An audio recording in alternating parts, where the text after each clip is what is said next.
There are a few politicians that can pack a venue on a Monday night, but Respect MP George Galloway has filled out this hall here in this high school in Glasgow to plead with people to reject independence and to stay within the United Kingdom.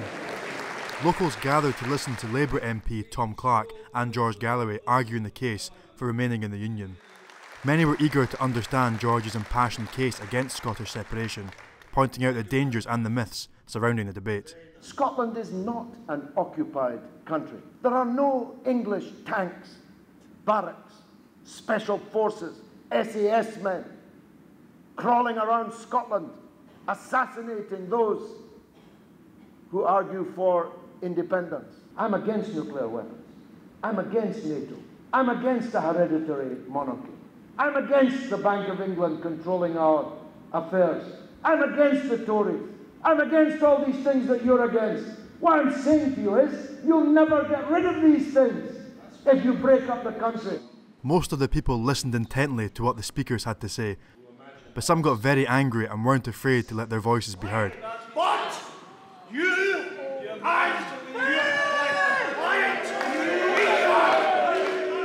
As the arguing died down, George Galloway continued to tell people why he believes the case for Scottish independence is deeply flawed. An independent Scotland with an independent England will have to race the independent English Tory economy to the bottom.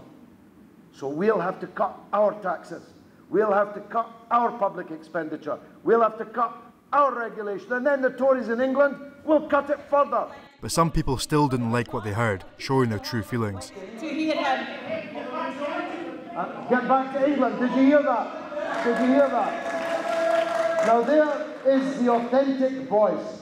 Get back to England. I'll go wherever I like, Buster, whether you like it or not. And I'll speak wherever I like. Undeterred, George developed his case against separation, pointing out what he believes would happen in Westminster after separation. Politics and the economics of this simply don't add up. And for another reason. If the Tories are perpetually in power at Westminster, they're going to create a right-wing, Thatcherite, free market paradise for business. As the event drew to a close, I caught up with George, curious to know if he has always been against Scottish independence. Totally. I'm against the breakup of countries unless there's an overwhelming need to do so. I'm against the breakup of Iraq. I was against the breakup of Yugoslavia. I'm now against the breakup of Spain and Belgium and Italy and all the other places where there are separatist tendencies, because I think that working people, by and large, are left worse off on both sides of the then existing border. Passionate feelings and arguments aside, what will happen on September the 18th?